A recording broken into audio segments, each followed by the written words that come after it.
The clock had just struck 9:30 p.m. as Eric and I walked down the fog-filled streets, our jackets zipped tight against the night's chill. The city was unusually quiet, the mist swallowing sound and muting the neon lights that flickered above closed storefronts. I stuffed my hands deeper into my pockets, the anticipation building inside me. It was Eric's idea to come out here, to find the infamous diner that only opened at night. I wasn't convinced it was a good idea, but curiosity gnawed at me. "What's the deal with this place again?" I asked, my voice barely above a whisper, though I couldn't say why. Maybe it was the fog, or the unsettling silence around us. Eric shot me a grin, his breath visible in the cold air. "Rumor has it the diner opens at exactly 10 p.m. and closes before dawn. Some people say it's older than the city itself." He paused for effect. "And of course, the rules." The rules. That's what everyone talked about.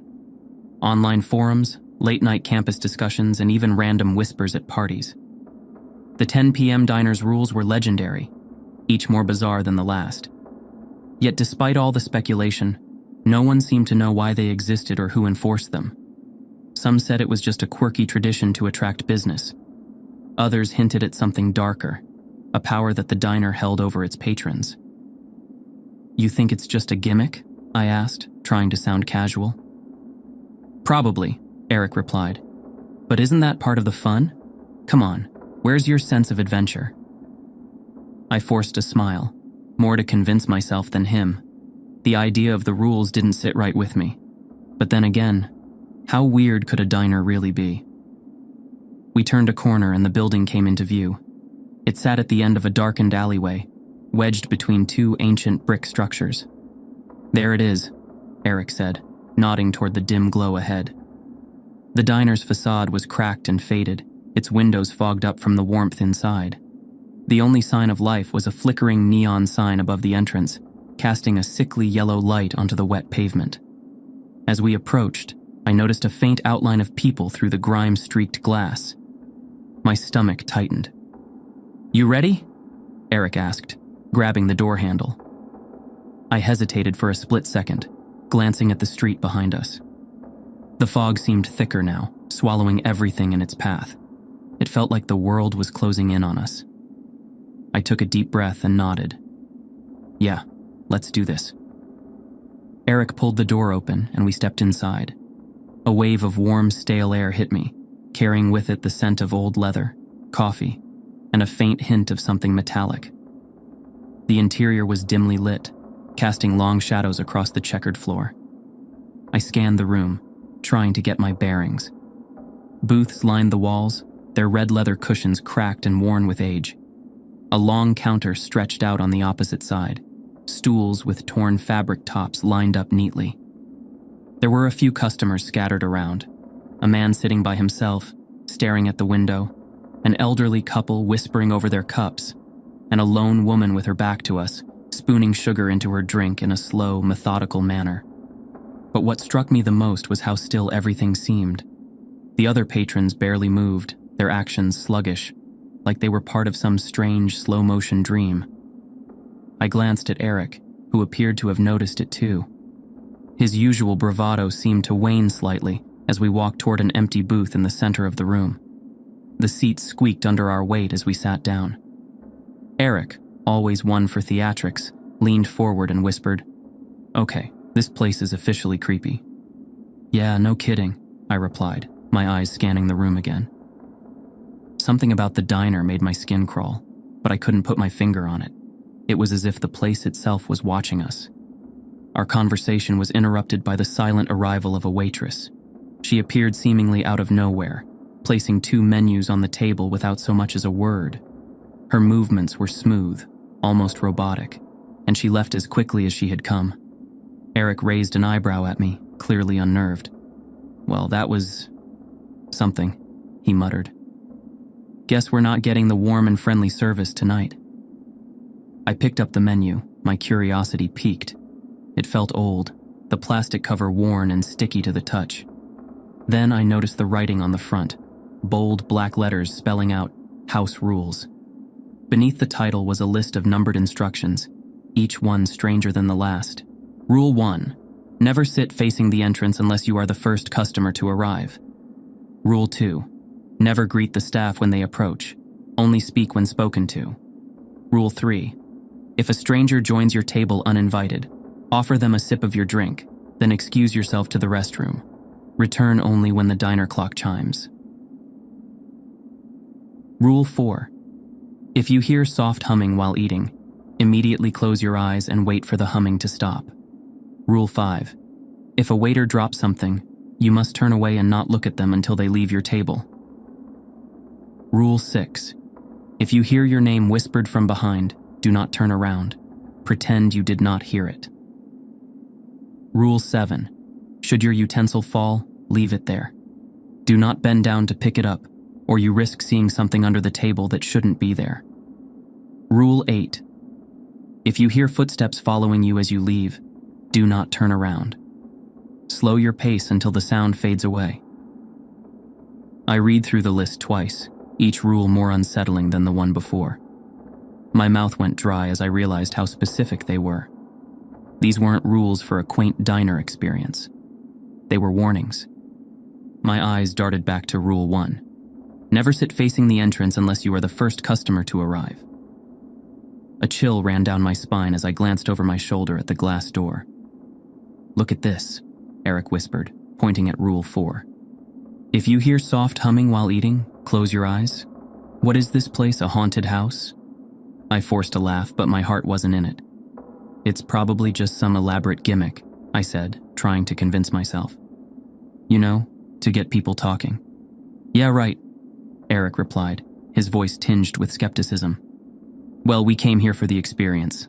Let's just roll with it." He looked at me, waiting for some kind of agreement. I nodded, feeling a tight knot of anxiety form in my chest. We flipped open the menus and pretended to browse the food options, though neither of us really had an appetite. My eyes kept drifting back to the rules, especially Rule 1. "Wait," I said, my voice barely above a whisper. "We weren't the first ones here and—" I trailed off, glancing at the door. Through the grimy glass, something moved.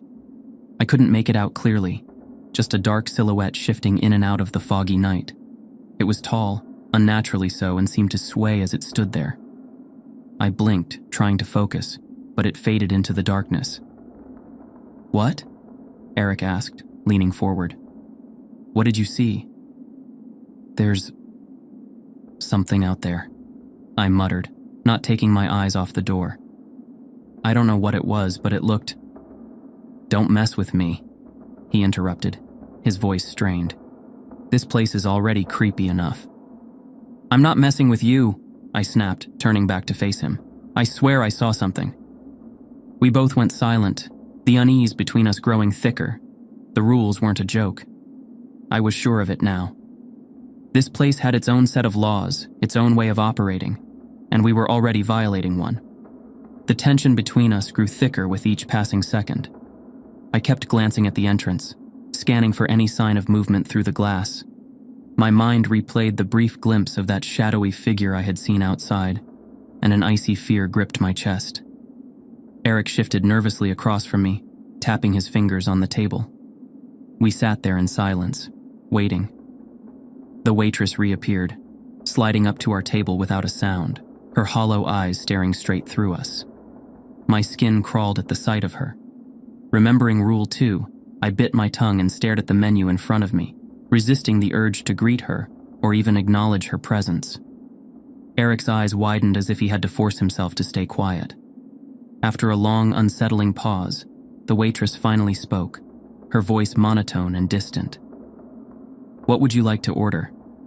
She didn't ask it like a question, more like a command. The words felt cold and wrong, echoing strangely in the air around us. It was as if the sound didn't belong in this place.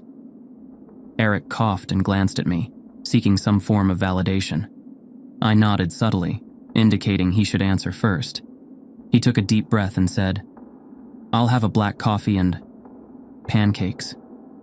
His voice trembled slightly, but he managed to get the words out. The waitress turned her gaze to me, her eyes boring into mine like a predator assessing its prey. I swallowed hard, forcing myself to meet her eyes for only a moment before I replied, "Same for me, please." She didn't react, didn't even blink. She just scribbled something onto her notepad and turned to leave. As she walked away, I felt an overwhelming sense of relief, as though a great weight had lifted off my chest. I exhaled slowly, my heartbeat gradually returning to a more regular rhythm.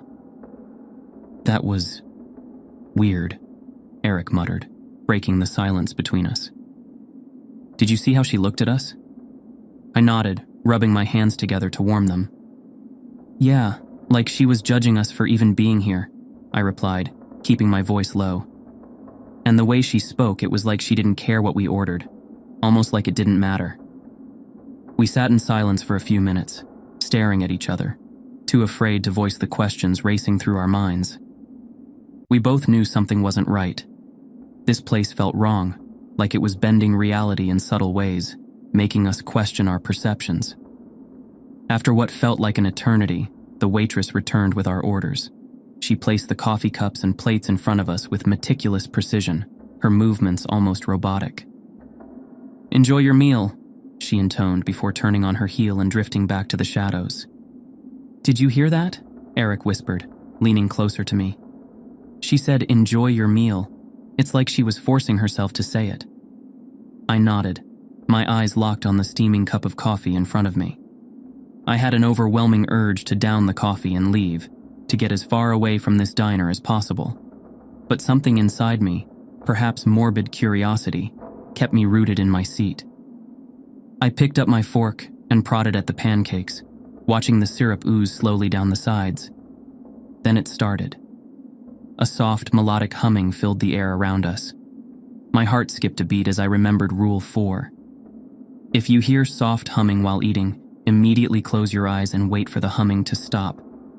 "Eric," I hissed, grabbing his wrist. His eyes widened in alarm as he too began to hear the sound. "Close your eyes. Now." "What?" he stammered, his fork frozen in midair. "Just do it," I snapped, shutting my own eyes tightly.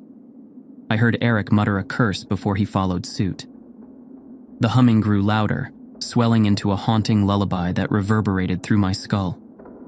It was everywhere, in the air, in my ears, inside my own head. My grip on the fork tightened until my knuckles turned white. I kept my eyes squeezed shut, trying to focus on anything but the unnerving sound.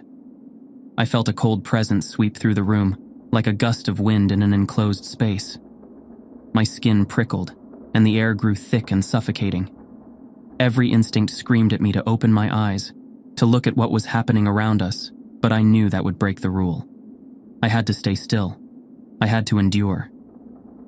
The humming seemed to circle our table, changing in pitch and rhythm as if it was studying us, trying to coax us into making a mistake. My breathing grew ragged, my chest tightening with fear. I wanted to reach out to Eric, to feel some form of connection, but I was too afraid to move. Then, as abruptly as it had begun, the humming ceased. I held my breath, waiting, listening. I heard Eric's shaky breathing beside me, but no other sound disturbed the air. "It's over," he whispered, his voice barely audible. "I think we can open our eyes now." I hesitated, then slowly cracked my eyes open. The diner was exactly as it had been before, but it felt different, colder, darker. I glanced at Eric, who looked as pale as a ghost. His eyes were wide, darting around the room in a panic. "Did you feel that?" he asked, his voice trembling.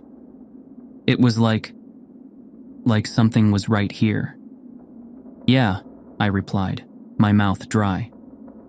I glanced at the other patrons, expecting to see them staring at us, judging us for our fear. But they all sat motionless, eating their meals as if nothing had happened. I glanced down at my plate, my appetite completely gone. The pancakes looked wrong somehow, grayer, like the color had drained from them. I pushed the plate away, my stomach churning. "Let's get out of here," Eric muttered, his eyes darting nervously to the entrance.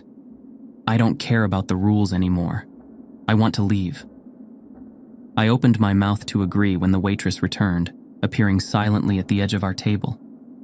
My heart nearly stopped. Rule 2, I reminded myself. Don't speak unless spoken to. I clamped my mouth shut and waited, my heart pounding in my ears. Would you like anything else? She asked, her voice devoid of emotion. I shook my head, avoiding her gaze. She lingered for a moment, her presence sending a chill down my spine, before turning away and gliding back to the counter. Okay, that's it, Eric whispered harshly. We're leaving. Now. I nodded, feeling a lump form in my throat. As we prepared to stand up, I glanced at the menu again, my eyes catching the list of rules. Rule 8 loomed in my mind like a warning. If you hear footsteps following you as you leave, do not turn around. Slow your pace until the sound fades away. We weren't done yet. The worst was yet to come. Eric stood up abruptly, his chair scraping loudly against the floor, cutting through the oppressive silence that hung in the diner. A sense of dread washed over me. There was a nagging feeling that we were far from done with this place. Eric reached for his wallet, tossing a few bills onto the table. Let's just go, he muttered under his breath, his eyes wide and darting toward the entrance. He wanted out, and so did I. We started walking toward the door, the air around us seeming to thicken with every step. My legs felt heavy, as though I were wading through mud. The soft clinking of cutlery and hushed murmurs of the other patrons filled the space, but my senses were hyper-focused on our escape. Then, just as we were a few feet from the door, I heard it, the distinct scrape of a chair behind us. My heart dropped. Someone had joined our table. I glanced at Eric, whose face had gone ghostly white. Oh no, he whispered, barely audible over the diner's eerie ambiance. Rule 3... Slowly, I turned back to look. There, sitting in my seat, was a tall, lanky figure. The man wore an old-fashioned suit, the kind you'd see in pictures from decades past. His head was bent forward, his hair hanging over his face like a dark curtain, obscuring his features. A wave of cold swept over me. The atmosphere around him felt wrong, as if he didn't belong in this world. We have to follow the rule, I hissed at Eric, trying to keep my voice steady. Get back to the table. Now. With reluctance, we approached the stranger. He remained utterly still, his head angled forward as if studying something invisible on the table. The room seemed to grow darker, colder, the air pressing down on my chest.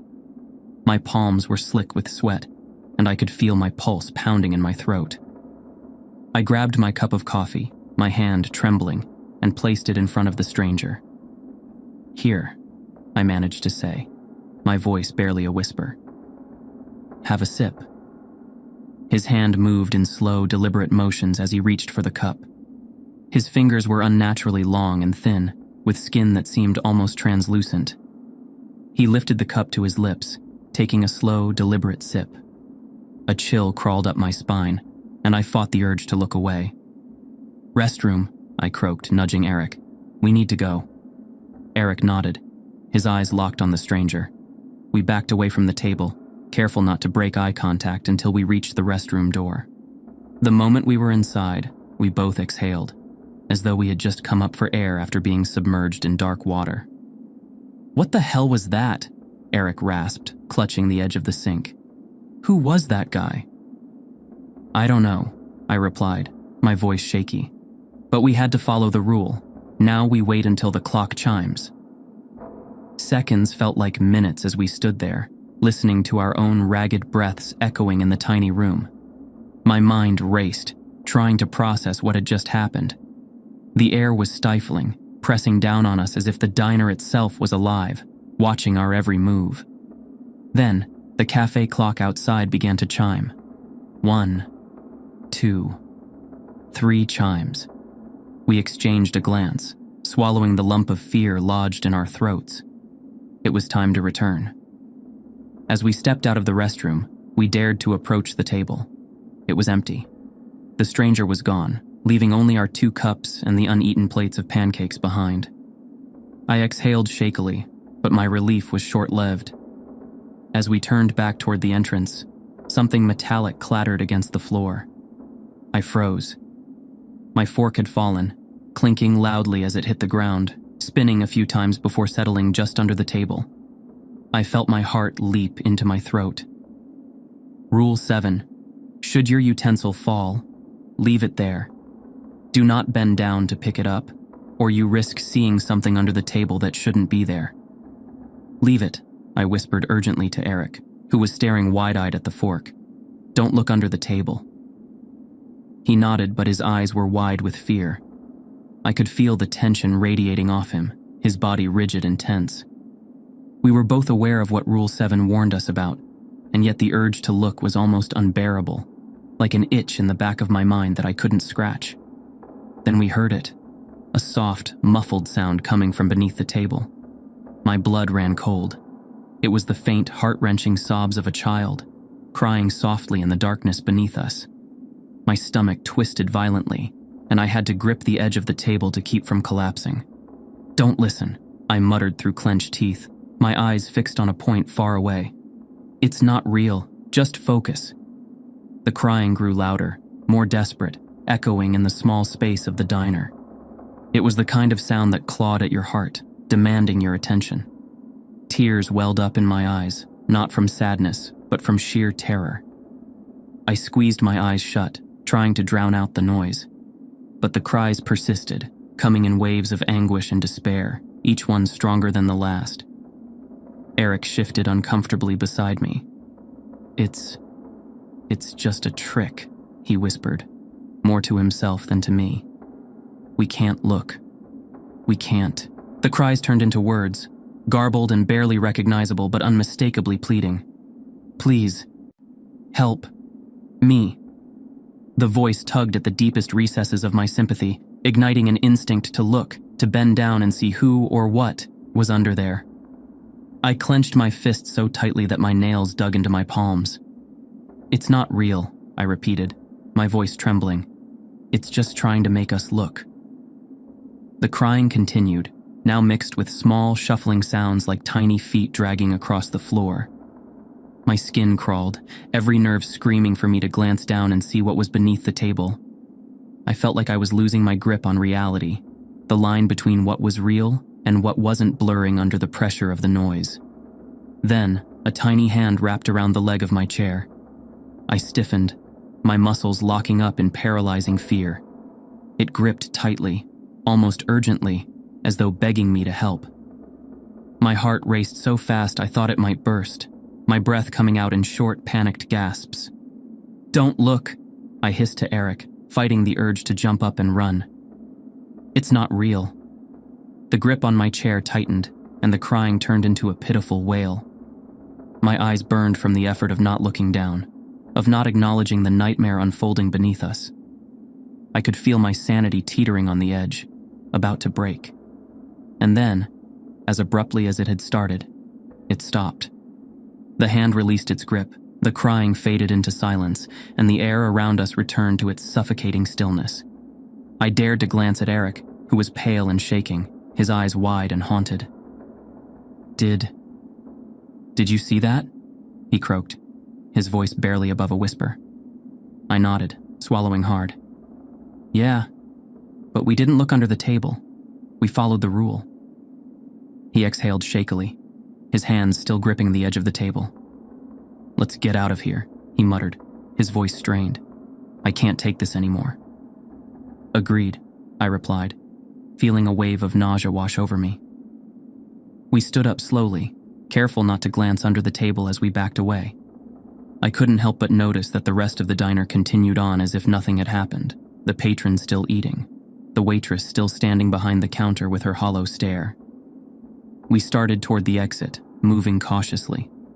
As we reached the door, I heard it, a faint, distant whisper of footsteps following us. My body tensed, remembering Rule 8. If you hear footsteps following you as you leave, do not turn around. Slow your pace until the sound fades away. Don't turn around, I warned Eric, my voice strained. Just walk slowly. We moved forward, each step heavy with fear as the footsteps echoed behind us. I fought every instinct to look back, to see what was trailing us.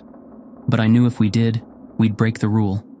And whatever awaited us on the other side of that broken rule would be far worse than anything we had encountered so far. The door was just a few feet away. My hand reached out, grasping the cold handle, and I pushed it open. The footsteps stopped as we crossed the threshold into the foggy night. I turned to Eric, both of us breathing heavily, our faces pale and drawn. "Let's go," I muttered, my voice barely holding together. "And never come back." We hurried down the street, the diner's oppressive aura fading behind us. Neither of us spoke, too afraid of what we might say, of what might still be lingering in the air around us. As we rounded the corner, I chanced a final glance back. The diner stood silent, its dim neon sign flickering in the fog. For a moment I thought I saw a shadow at the window, staring out, watching us. I looked away and quickened my pace. Whatever had happened in there, I knew one thing for certain. We were never coming back.